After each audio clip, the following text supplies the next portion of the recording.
Ladies and gentlemen, welcome aboard the Pilot Money Guys podcast, where our mission is to help clients build and protect wealth to achieve their dreams and goals. This podcast is brought to you by Leading Edge Financial Planning. Without further ado, here is your host, Robert Eklund. A tip of the cap to you, and thank you for joining us here on the Pilot Money Guys podcast. We've got Flight 66. We're going to call it Flying High with fighter pilot Roger Lance. On this podcast, we usually talk about flying and the aviation industry, then throw in some good old financial fun. But to much of the chagrin of everyone listening, or probably no one listening, is we're focusing on flying today. That's what we're doing. We're not going to talk about finance at all. So I'm your host, wealth manager and pilot, Robert, the Rubber Mallet Eklund is the call sign that they gave me here because I'm a big softy, Roger. When I was a check airman or evaluator. I know it's a little long. But today, I'm joined by a retired Air Force officer, having served in the Vietnam War, flown the F-4, the F-111, and some other aircraft we can't talk about. But he also flew the P-51 Mustang over General Robin Old's funeral, among many, many other things. We welcome my friend and neighbor, Roger Lance. Welcome, Roger. Hi, Rob. I don't understand the name mallet. Maybe it ought to be like hammer. Yeah. See, I wasn't quite the hammer when I was given check rides. I was too soft, I guess. So they gave me the mallet call sign. Hey, anyways, welcome. We are super honored to have you on. I've obviously talked to you several times, and I've been waiting to have this podcast for years. So finally, the stars aligned, and we got it done here. Well, I'm glad to be here, and I've never done one of these, but I'm glad to be here talking to you, and telling the old war stories that we've always told before. But perfect. So whatever you've got for me, I'll answer the best I can. I love it. Yeah. And it's just, we're just going to throw some questions at you and just answer them the way I know you do. So this is great. First thing, so you heard my terrible call sign. What was your call sign? I know you have a couple, and that kind of leads into, tell us about your aviation journey and how you got started flying. Well, I started flying in 1963, which is a lot older than a lot of you folks are. I had a cousin who was an Air Force pilot. He flew the F-80, if anybody knows what that was. It's the old T-33. And he took me for a ride in an airplane when I was about, I guess, 10, 12 years old. And that kind of set the stage. That's all I ever wanted to do. And so in 1963, I was 15 years old, and I started taking flying lessons, and friends of mine would drive me to the airport so I could sneak off and take flying lessons. I made 50 cents an hour back then, and to rent a Cessna 150 or to rent a... Wow. What'd you say? How much did it cost to rent that thing? The air coupe and the Cessna 150 wet with fuel was $8.50 an hour. And if you had an instructor, which of course you had to, those before you soloed, if you had an instructor, it was $12.50 an hour. So the instructor got $4 an hour to teach us how to fly. Wow. It's gone up just a little bit since then, huh? A little bit. But wow. I'd say any young person that's interested in aviation, then go do it. Yes. The rewards are there. It's just a fun life. The whole thing is just a wonderful experience, and if you're doing what you love and you're actually getting paid for it. So that's the good news. And then after, I could fly an airplane, but I couldn't drive a car. And my parents didn't know I was doing it. I kind of sneaked off and did that. And oh, you're kidding? No, they a friend of mine had a driver's license, so he would drive us to the airport. I have a twin brother, and we were doing it together. And so we go down and take lessons, and he'd take us home. And like I say, we were getting 50 cents an hour. And so it took every penny we made to pay for these lessons at $12 an hour. Wow. And so finally my parents said, "What are you doing with all your money?" And then I kind of had to fess up and say, "Well, we're taking flying lessons." And then my mom just about had a stroke when she heard that. And my dad was cool. He says, "Well, what do you want to do? Do you want to fly or do you want to drive?" And I was kind of hoping he'd say both. Yeah. So he said, "Pick one." So I decided to put my money to flying an airplane rather than driving the car. So My that's goodness. kind of how I got started in this. And then, like I say, I have a twin brother who's a pilot. He's a lot smarter than me because he went to the airlines. But I don't know about that. in the Guard. But and then when we were 18, we flew over to Lawrence, Kansas, and we both took our check ride for commercial pilot on our 18th birthday. Wow. So and you had to be 18 to have a commercial license back then. And so on our 18th birthday, we both became commercial pilots. So we thought we were pretty hot, but we really weren't. And then you didn't have to see. I think now you get your commercial and instrument, but back then you could get your commercial and then you could get your instrument separate. So then I got my instrument rating right after I got out of high school, because I wanted to go to work for TWA, be an airline pilot. Yeah. And You didn't, right? I guess it's true today, but do you have to have a college degree to be a commercial pilot? I mean, a airline pilot? So that's a great question. The answer is no. There's no requirement. Some of the major airlines and legacy carriers used to have that as a requirement. I guess just to weed out how many people were interviewing and whatnot, or who they could select there. But that has gone away. So now it's back to you do not need a college degree to get hired by a major or even legacy carrier. Yeah. So when I got out of high school, then I discovered, well, you got to have a college degree, which I didn't have. And the Vietnam War was just kicking off, and Wow. we were drafting everybody right out of high school. Within 6 months of being out of high school, you were in the Army. So I wanted to avoid that. So I joined the Missouri Air National Guard. At that time, they were flying the old C-97, the Boeing 97, which was basically a takeoff of the B-29. It had the same tail, same engines, and the design was very much like the B-29. And these were transports. So I was a loadmaster on the old 97, and we flew that's the KC-97 there. Oh, that's the Casey. Yeah, I'm sorry. Let me grab the C. There we go. That's black and white. That's what I flew as a boom operator. I mean, as a loadmaster on that airplane for I don't know how many, several thousand hours, because that's what we were taking into Vietnam back in 1968, 69. We would go from St. Joe, Missouri, where I was the loadmaster on that airplane, and we'd pick up cargo, and then we'd take it to Hawaii, and Wake Island or Guam, Philippines, and then into in country in Vietnam.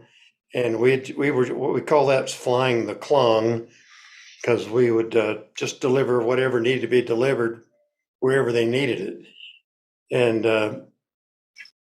that was the first pressurized airplane, and they could, the old C-124 was unpressurized, and it was usually flying around, 10,000 feet at 140 knots, about as fast as it could grunt.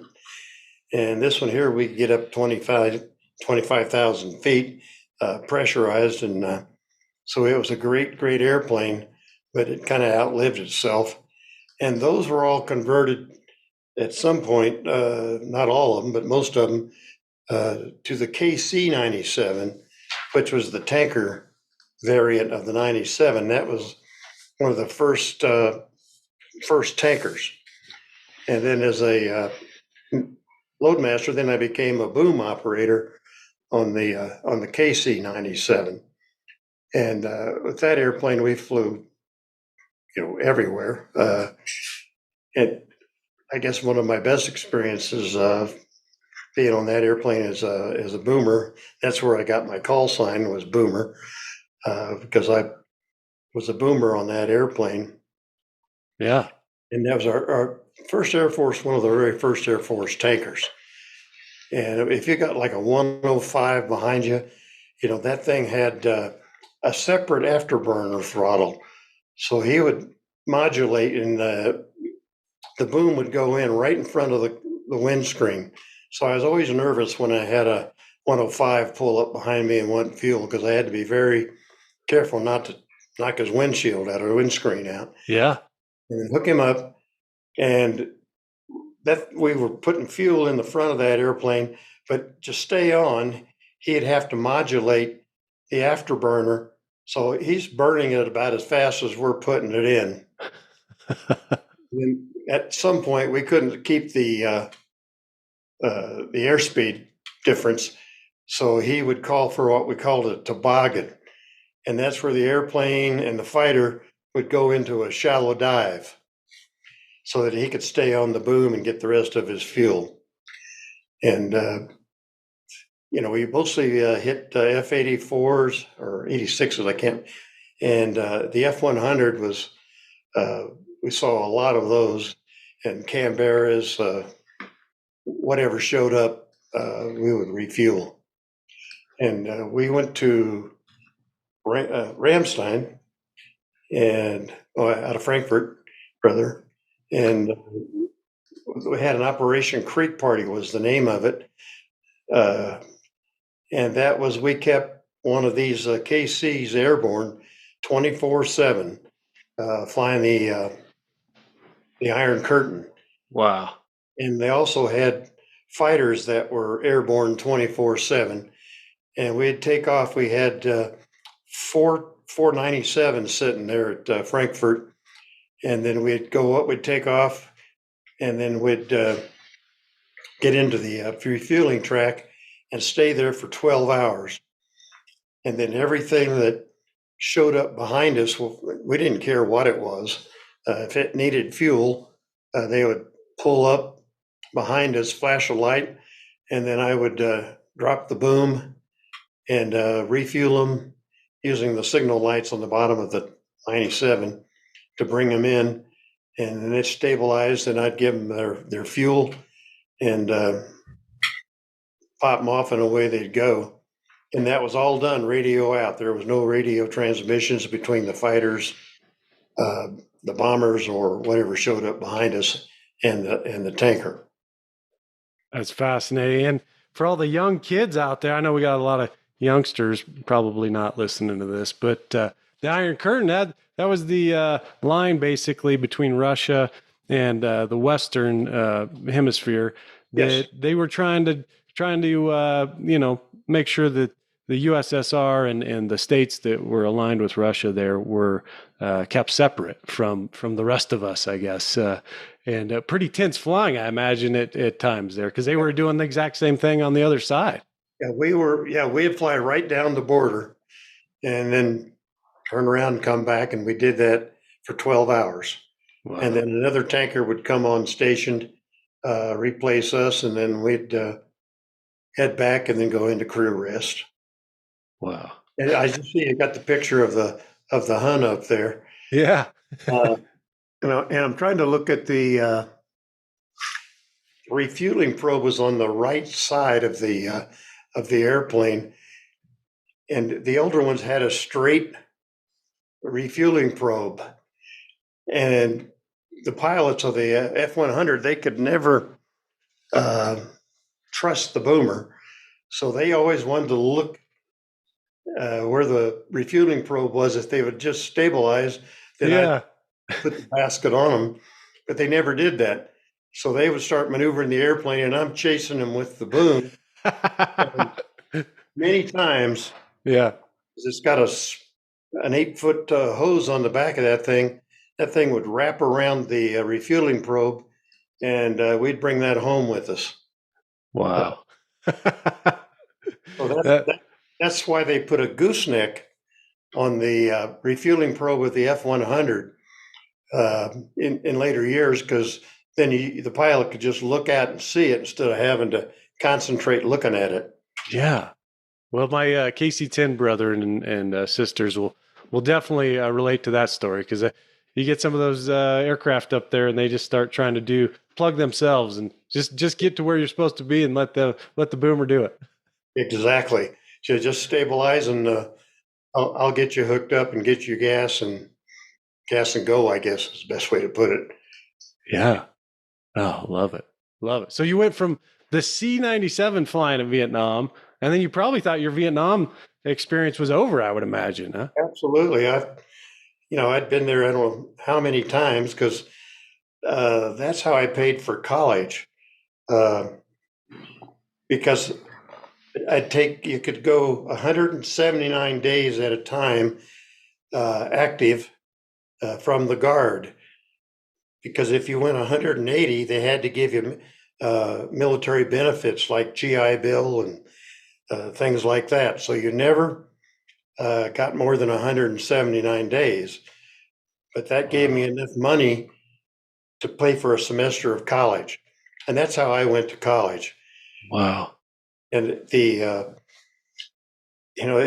I think it's still that way today. You can't get more than 179 days. And if I was somewhere, like I can remember one time we were going into Lodge's Air Force Base in the Azores, and there was a message waiting for us at base ops that said the crew had been released for 24 hours, because that was our 179th day. Oh, wow. So they wouldn't have to give us military benefits. So they've been released. They just said you're not with us for 24 hours, huh? That's right. Oh gosh. Wow. Get back on duty and fly the airplane home or wherever our next mission was. My goodness. Yeah, they still do. They still play the games with those different dates and the different timelines there to make sure they don't pay you more than they need to pay you, I guess. But they did pay for my college, and that's how I got my degree, was flying the 97.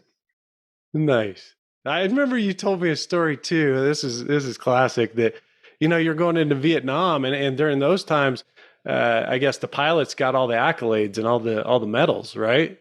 Well, yeah, that was my incentive to to go from the back of the airplane to the front of the airplane, because I'm sitting in the back, and and the loadmaster. At that time, we didn't have pallets. Everything on the airplane was floor load, which means everything you had to hand load or use a dolly to scoot it around the airplane to get it in the right thing to create the weight and balance.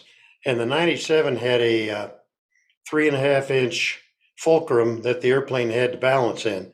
So you had to know exactly how much weight was going exactly where in the airplane, so that you would meet the CG requirements of the airplane. And we were, like I said, we were flying the Klong in Southeast Asia, which is, wherever you need supplies and equipment, then we would haul it in there. And the guys in the front, they were getting all the air medals and stuff and having fun flying the plane. I'm in the back, loading and unloading it and getting the pilots coffee and stuff like that. And I said I wanted to go from the back of the airplane to the front of the airplane. So then I applied for OTS, and was really surprised that I was accepted into OTS because I was an old geezer. Because I'd made master sergeant before I made second lieutenant. So Wow. Holy cow. Master Sergeant, then straight to lieutenant there. right, so I was grandpa to all these young lieutenants, and and then when I applied, I wanted to fly. That's the only reason I got in the Air Force, and I was 10 days from being too old to go. Wow. So I made it, and when it came down for assignments, there was a F4 and an RF4 and a bunch of B-52s, C-130s, stuff like that. And there's nothing against them, but I wanted to fly a fighter. Yeah. Uh, so the guys in front of me, for some reason, they said, "Oh, golly, I want to fly a B-52." Okay. So the guy the guy is right in front of me. He wanted to be a RF guy, so he took an RF4, and I mean, it was probably the happiest day in my life when I got to pick the F4. And to me, Wow. that's the F4 is the P-51 of jets, because you have to be able to fly that airplane uh, and do it well. Today's technology, you don't even have to fly that well. We got all the doesn't let you do stupid stuff. Well, in the F4, you could do something really stupid, and it would show. And so that's to me, that was my favorite airplane of all to fly was the Phantom.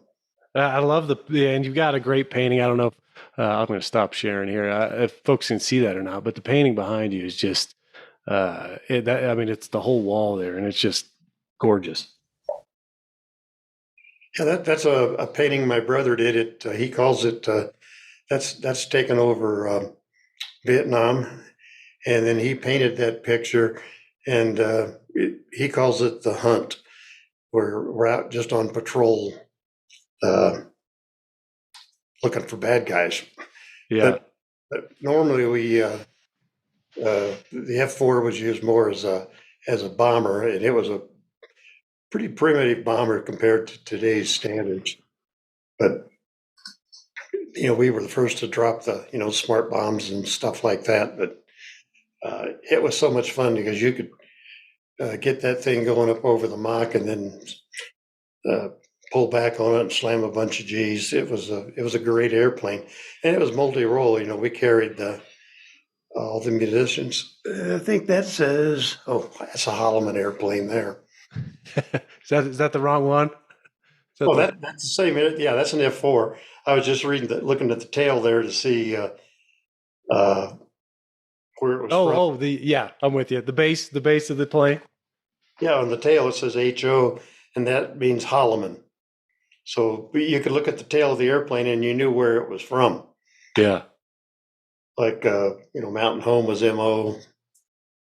So you got to know where the airplane was. They pull up alongside of you, you knew where they were from. That's so cool. And you thought, having already been to Vietnam, you weren't going to have to go back, right? Oh, yeah, when it came down to assignments, because I'd been over there many times, being a trash hauler, and when it came down to assignments, I wanted to, stay stateside for a while because I'd just gotten married, and my first assignment was Korat, Thailand, flying the F4, and I thought, well, why me? But again, it's a good experience. And of course, flying over there is a lot of fun. I mean, it's just, it's hard work, but boy, the fun you have flying that thing is just incredible. Wow. Yeah. Any stories you can get into, or I'm sorry, what? any stories you can get into?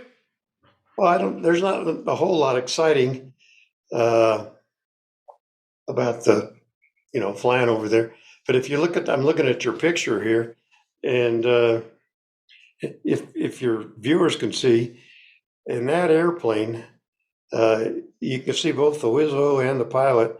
They're bent over because the cockpit was as such that you couldn't set upright inside the cockpit. So you had to lean forward because your parachute pack set on your back with where the ejection seat pack was at. So if you put a lot of G on it, it really hurt your back. So if you flew the F4, one thing you knew you were going to have later in life was bad back and hemorrhoids. Oh, shoot. Ouch. That's how you could always tell a F4 guy, yeah, he has hemorrhoids and a bad back. Oh, geez. And Yeah, then I was we looking flew, for a better picture here, but we sorry.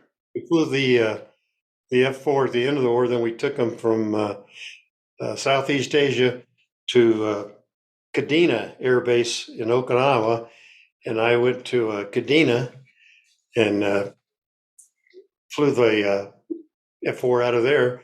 And when we showed up there, we didn't have a squadron commander. There was 12 of us.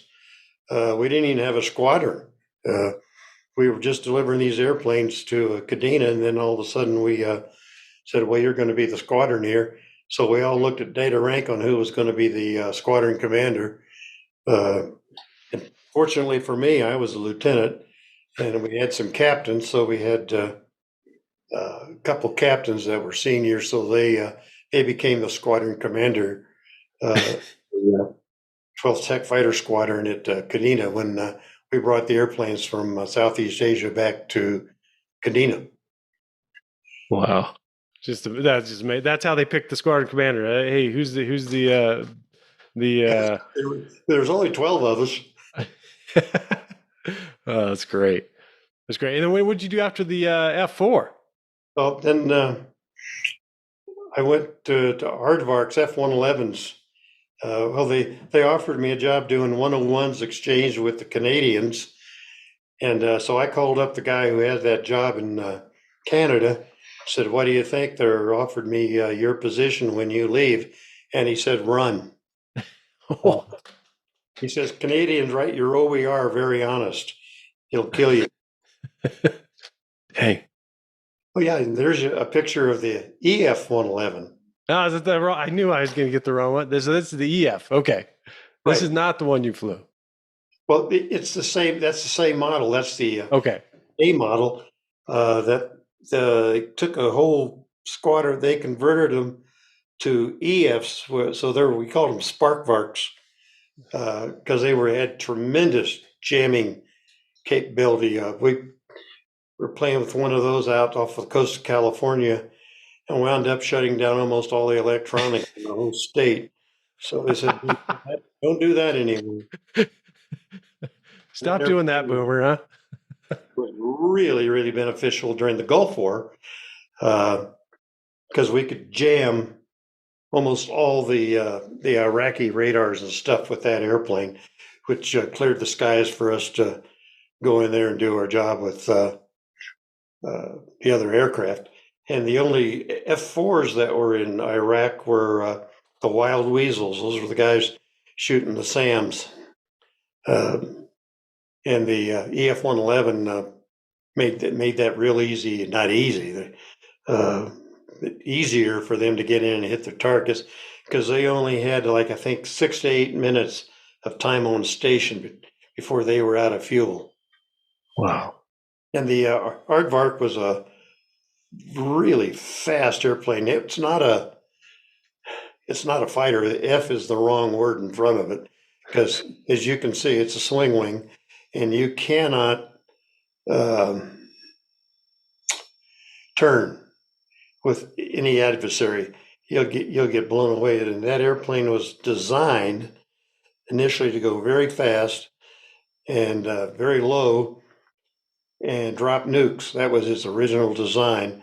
And that's why there's no check and six on that if you look at that cockpit. Yeah. Side, and there's no way you can look over your shoulder. That's amazing.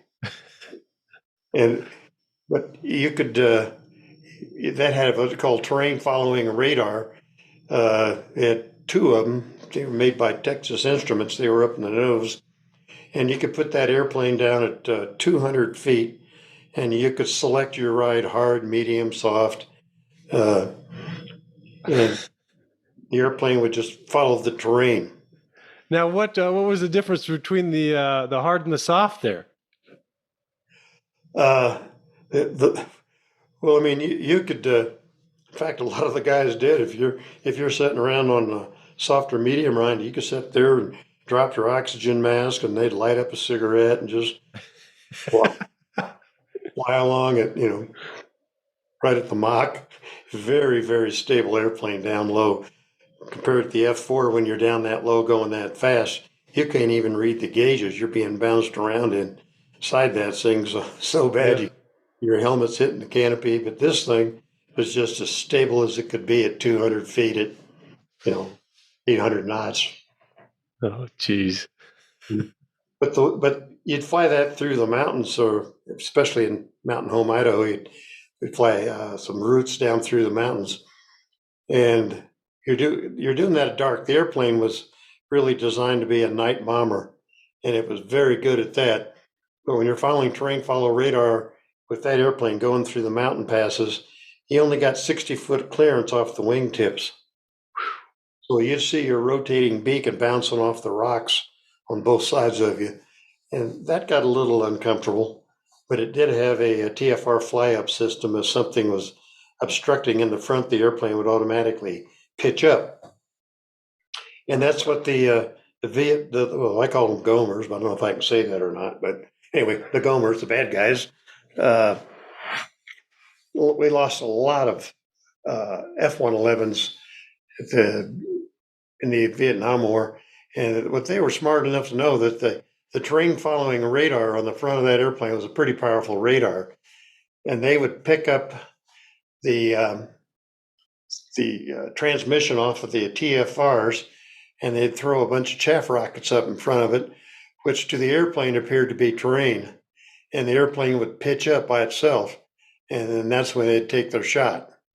Wow. So that was one of the issues we had with the aardvark in Southeast Asia.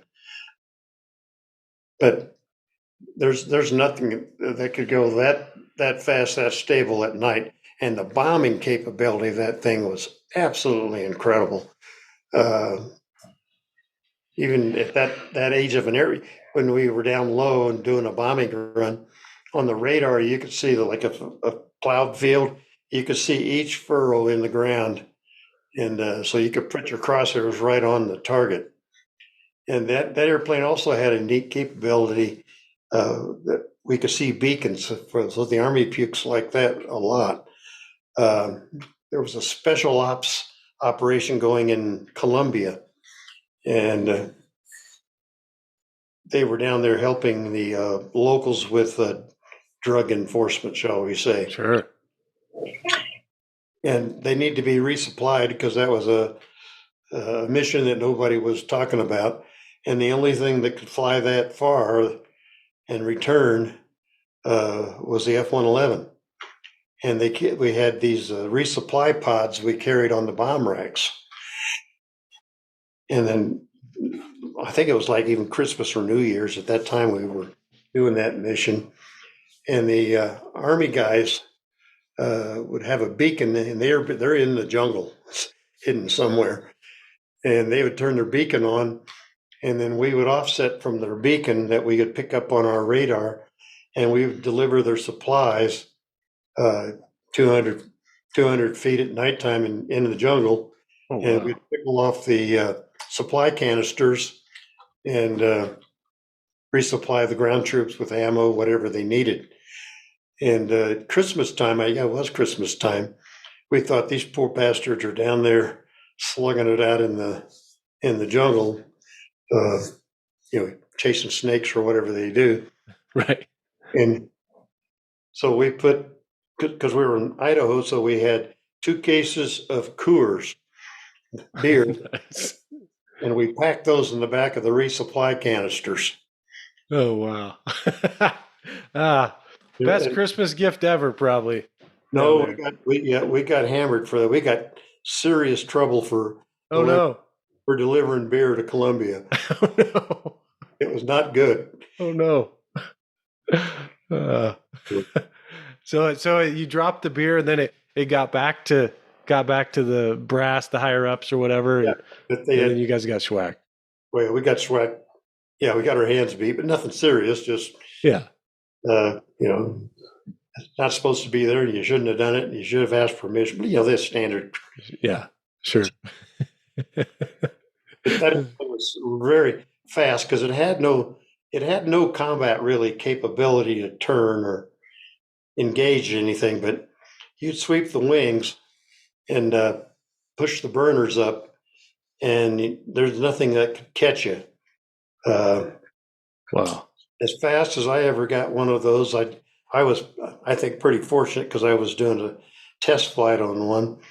Uh, I got over Mach 3 out of a F-111. We peeled all the paint off the skin and stuff. Because Really? it had an over temp sensor, so if I guess if the skin temperature's getting too, it gave you a warning to slow down because they didn't want the airplane coming apart. But you could get Mach 2, just so easy out of that airplane. It wasn't even difficult. Wow. What's it like going that fast over the ground, Roger? Obviously, you're higher up when you're going that fast, but everything's a blur, I would imagine. Depends how high you are, obviously. Well, because you're always looking out front. You're not looking sideways. I remember we were down over Nevada, and there was a low level range that we would fly into the range and do our thing and then come home. But we could get down and like at 50 feet and just get the wings back and go, and we'd be right at supersonic speed, and that had an HF radio, so we could tune into all the CB channels. So we would be listening to all the truckers going down the roads in Nevada. And I can remember one time we went by this guy, and we were about level with his truck. And first off, I told him I had his rocking chair. And then I told him I was taking the lead, and I was blowing by him and wiggled the wings there a little bit. And he got so excited because he had those water jugs on the side that he lost control of his truck and went out through the water bottles just going everywhere. Oh no. So then they said, "Well, you can't use that radio as a CB anymore." Oh gosh. It was a fun airplane to fly. And, I bet. That's amazing. And then after the 111, then we go dark. yeah, Then if you look at the tail on the aardvark, that's as big as the wing on an F4. Is it really? So you do kind of a comparison of airplanes. Huge. Yeah.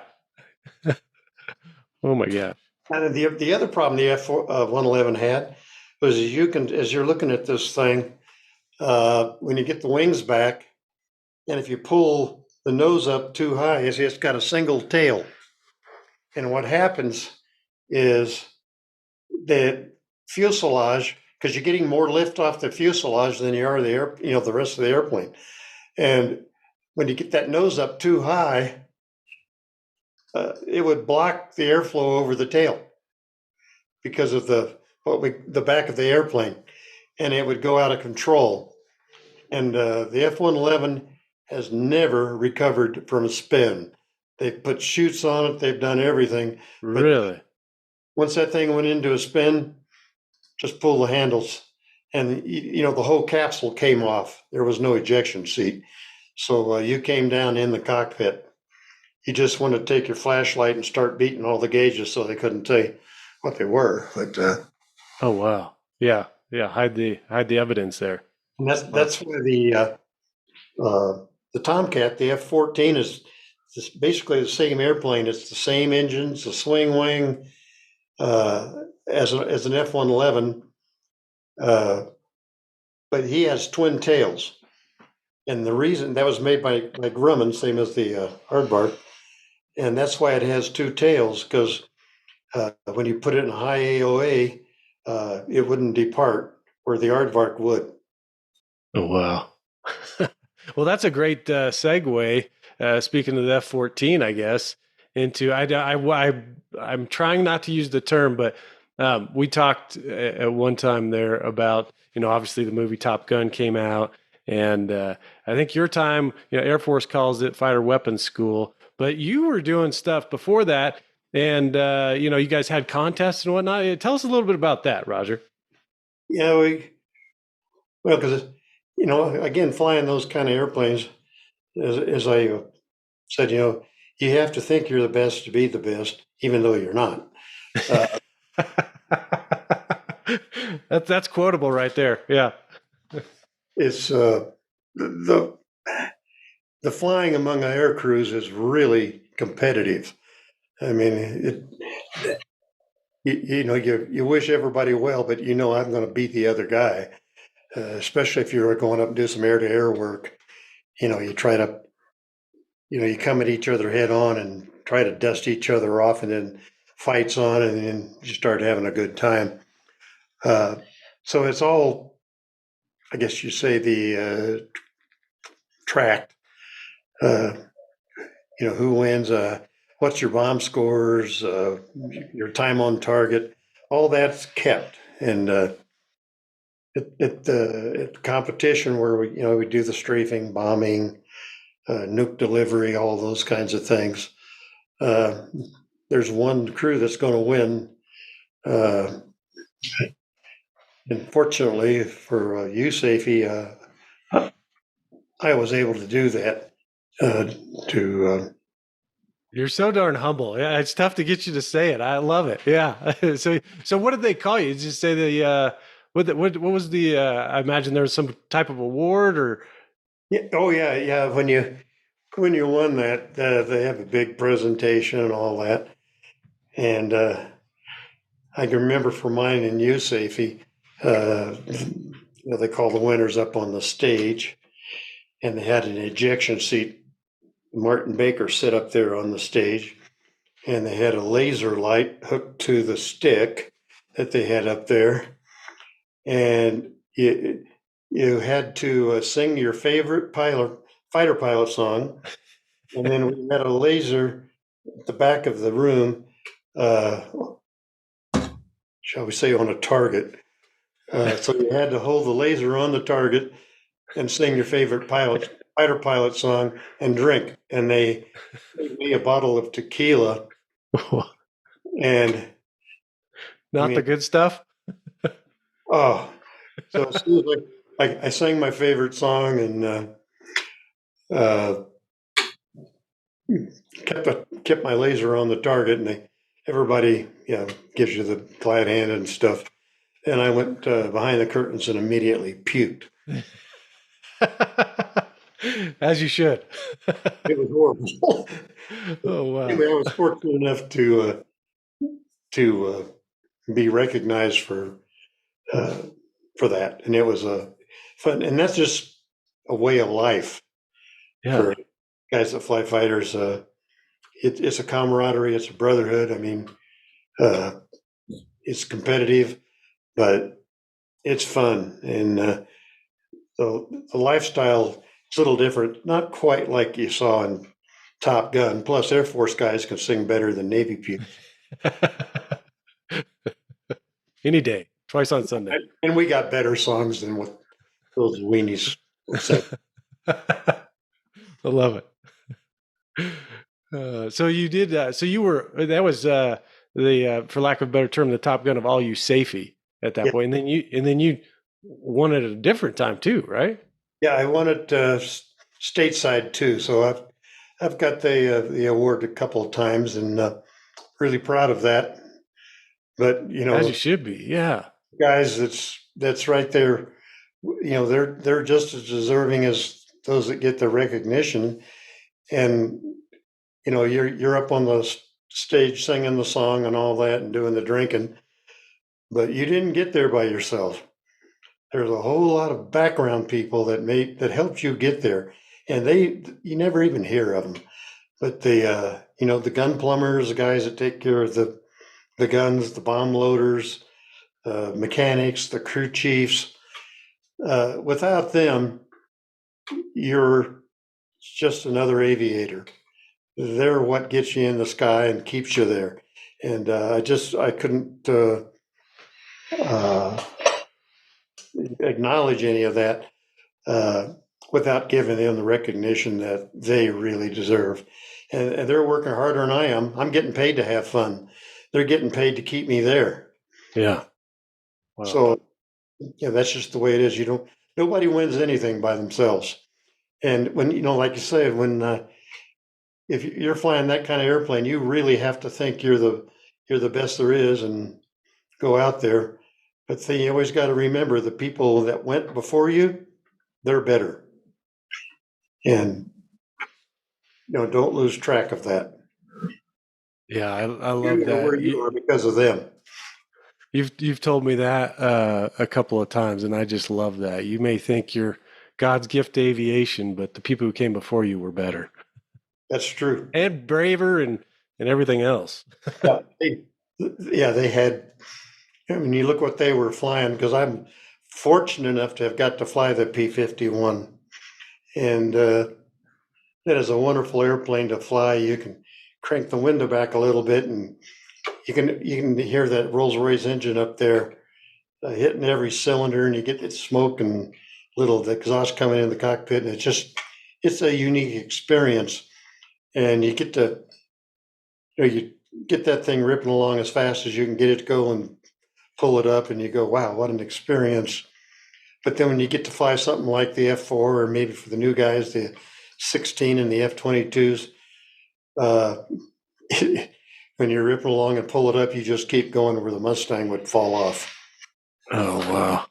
That's amazing. And how did you get to fly the P-51 over General Robin Old's funeral there? Well, a good friend of mine, he owns a Mustang, and they'd asked him to do the flyover for the Academy Cemetery for Robin Olds, and I heard about it, so I said, "Hey, can I'd like to do that. Can I do that flyby?" Because at his funeral, they had everything he flew. Because he was really an ace in the P-38 was probably his favorite airplane was the P-38, not the Mustang.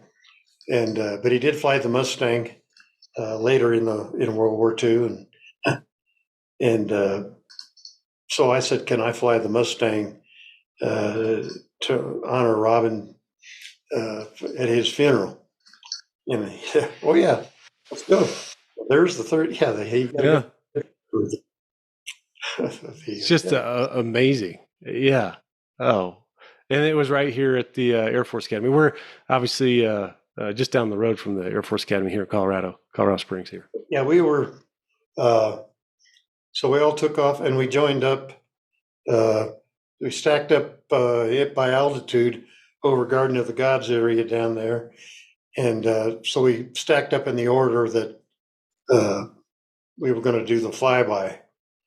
And I can remember I was sitting up there just in orbit, going round and round, waiting for us to go in.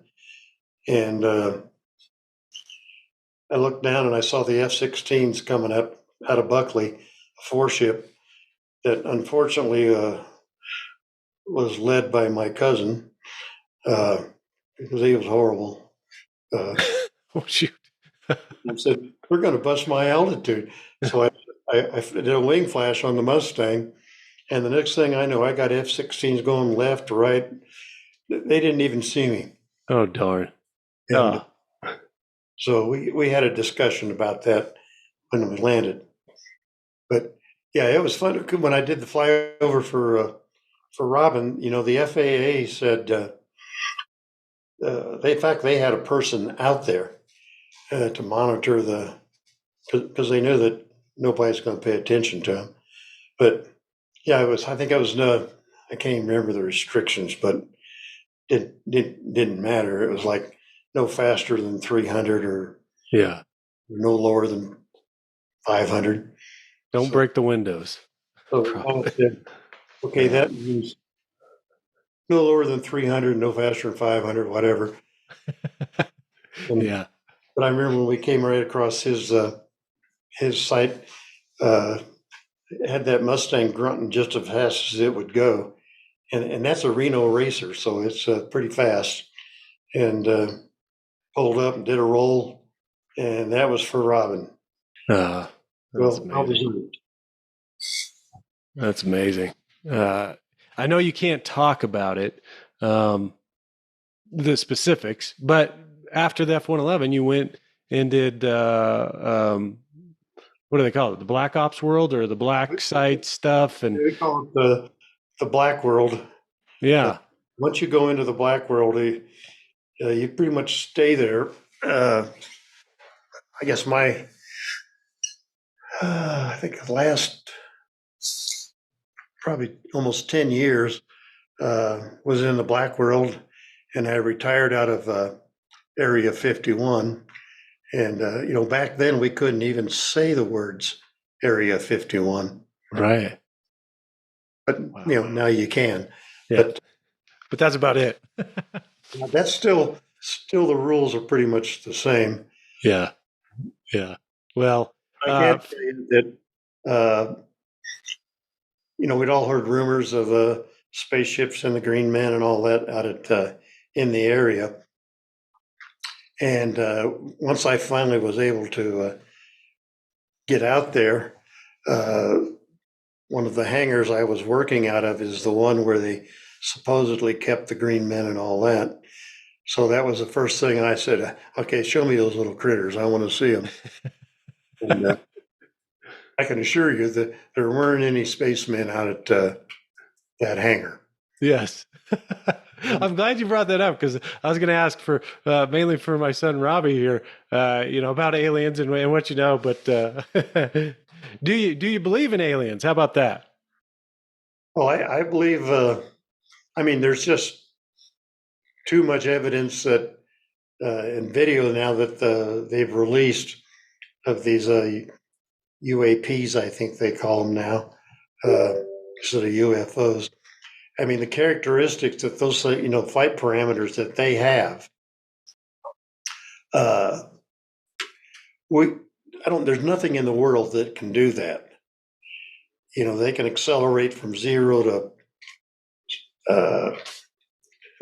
transonic speeds, Mach 6, whatever. We don't even know how fast they can go, but they can disappear out of sight in a flash, and they can make turns that no human being could withstand the G-forces without being a puddle at the end of it.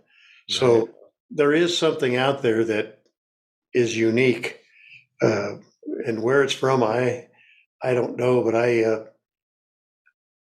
thoroughly believe that there's something else out there that's far superior to anything that we have or ever will have in the near or even foreseeable future. Well, thanks for answering that. I know it's obviously a topic that gives some people pause, and obviously in the flying world, we rely a lot on science. So having those videos and some of the things that are out there, it's just interesting, especially as financial planners and you were in a little bit in the test world there. Just having that background, it's probably frowned upon to talk about such things, but it's out there, and the other people that are talking about it, that 60 Minutes in particular. Are other pilots. It's not just, some crazy guy. There are a lot of crazy guys and gals talking about it, but some of the people that are talking about it aren't so crazy. So it's always interesting to hear different perspectives, and especially from someone like yourself that's been flying for, since the 60s, since you were 16, before you could drive.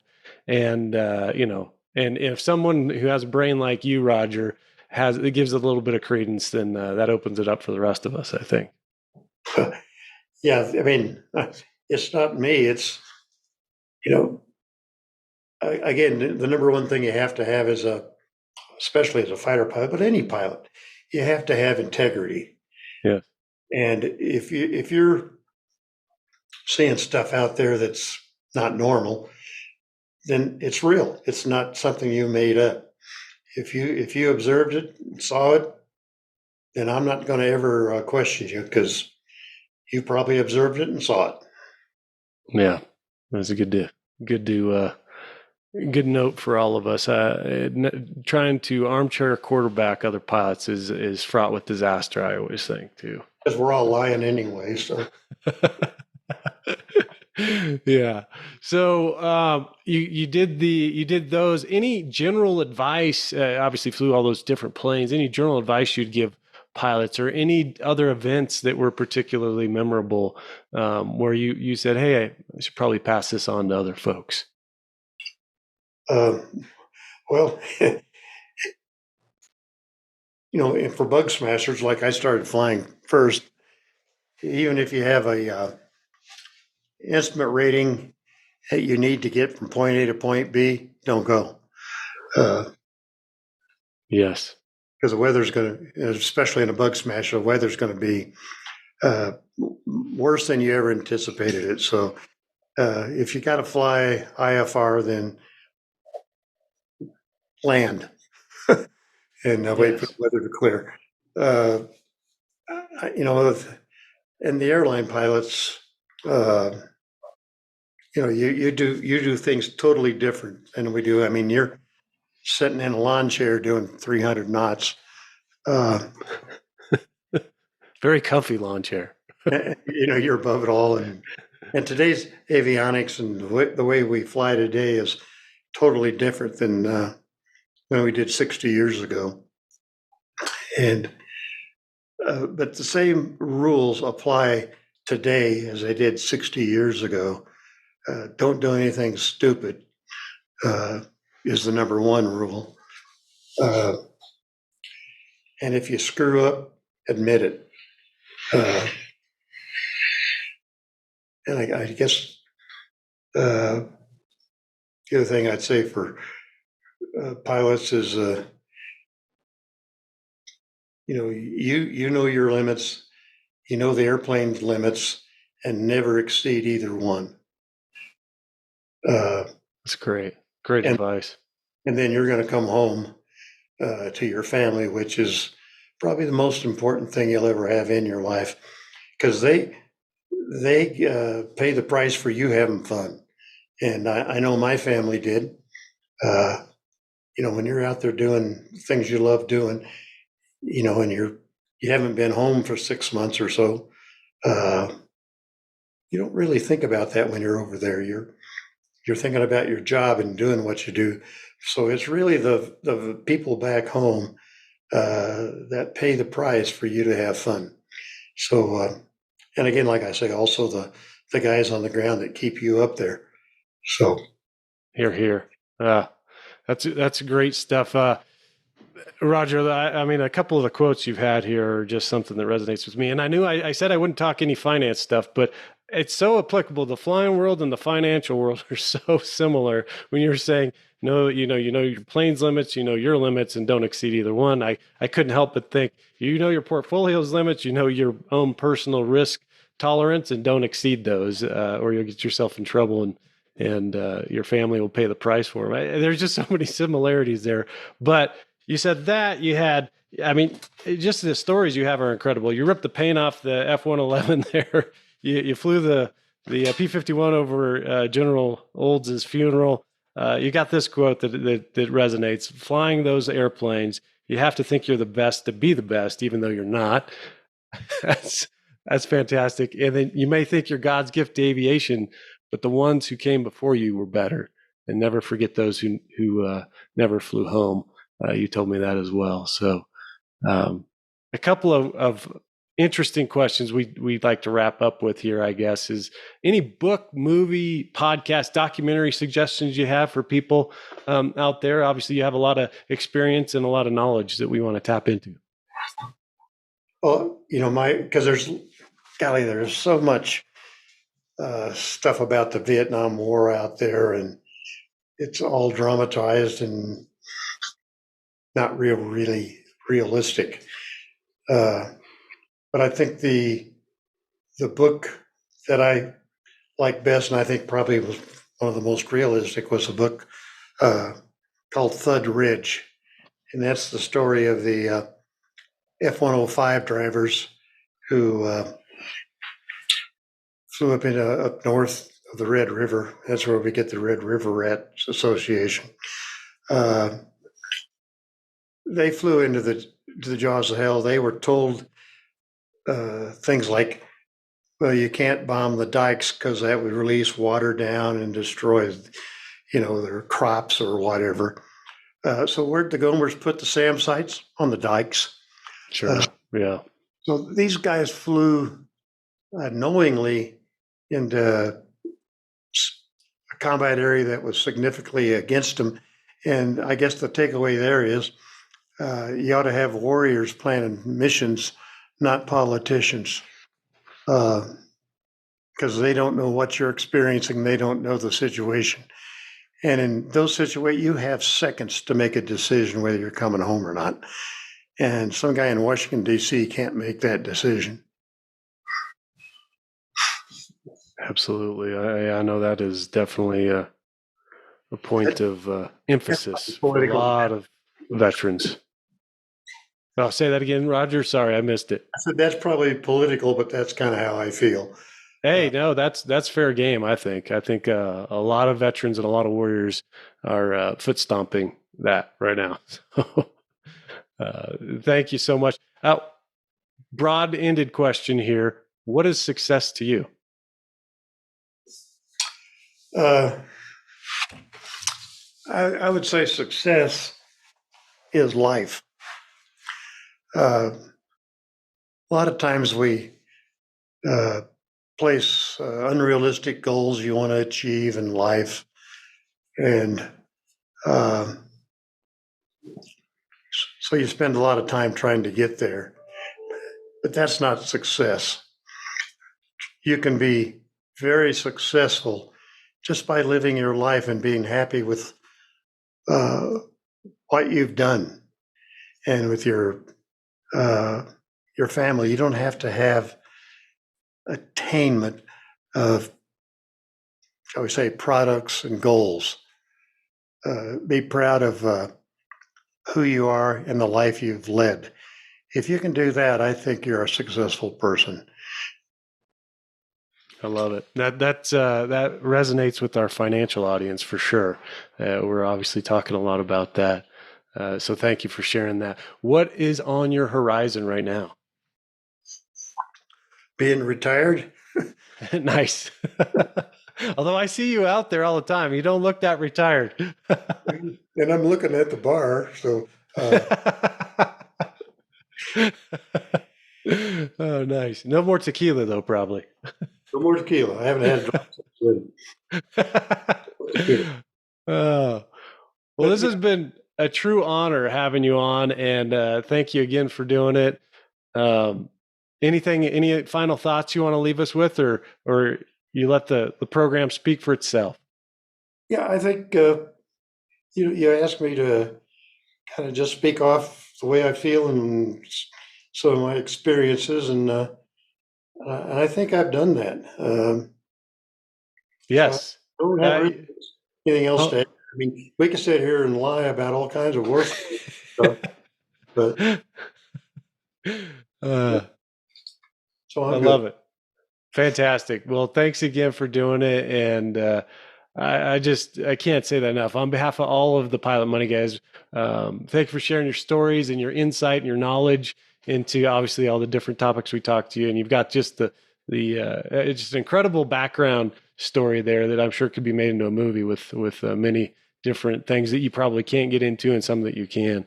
But a couple of flying quotes for you to ponder on your drive or flight or commute or daily ritual. Although I think we have enough quotes from Roger here, but this one's from Robin Old since we brought him up. Anybody who doesn't have fear is an idiot. It's just that you must make the fear work for you.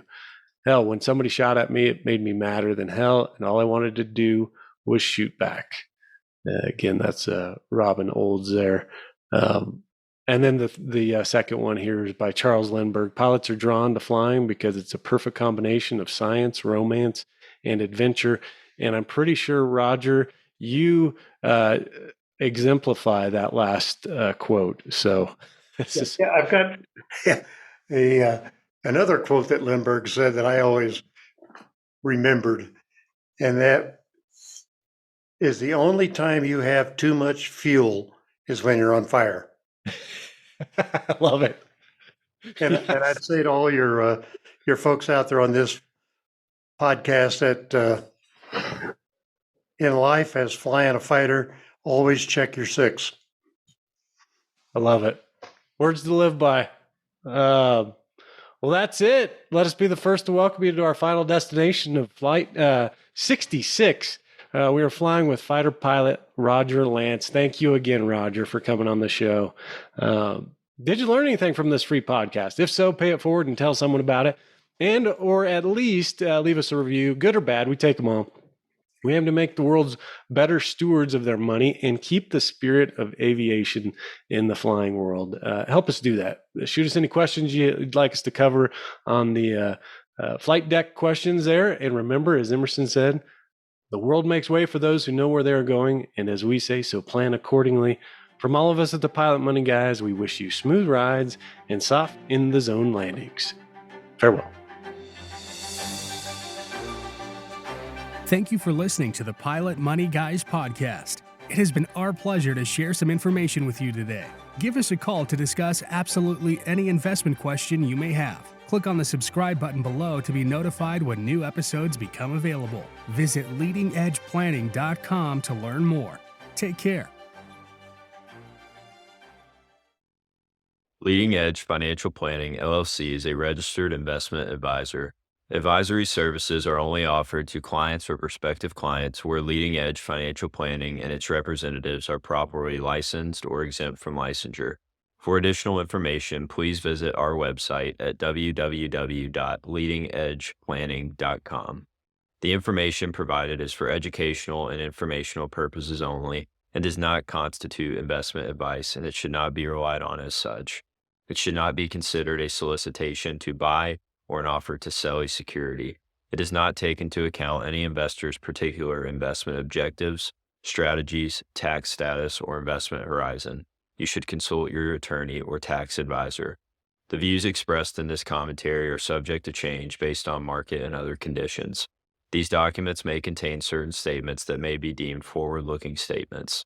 Please note that any such statements are not guarantees of any future performance, and actual results or developments may differ materially from those projected. Any projections, market outlooks, or estimates are based upon certain assumptions and should not be construed as indicative of actual events that will occur. All information has been obtained from sources believed to be reliable, but its accuracy is not guaranteed. There is no representation or warranty as to the current accuracy, reliability, or completeness of, nor liability for, decisions based on such information, and it should not be relied on as such.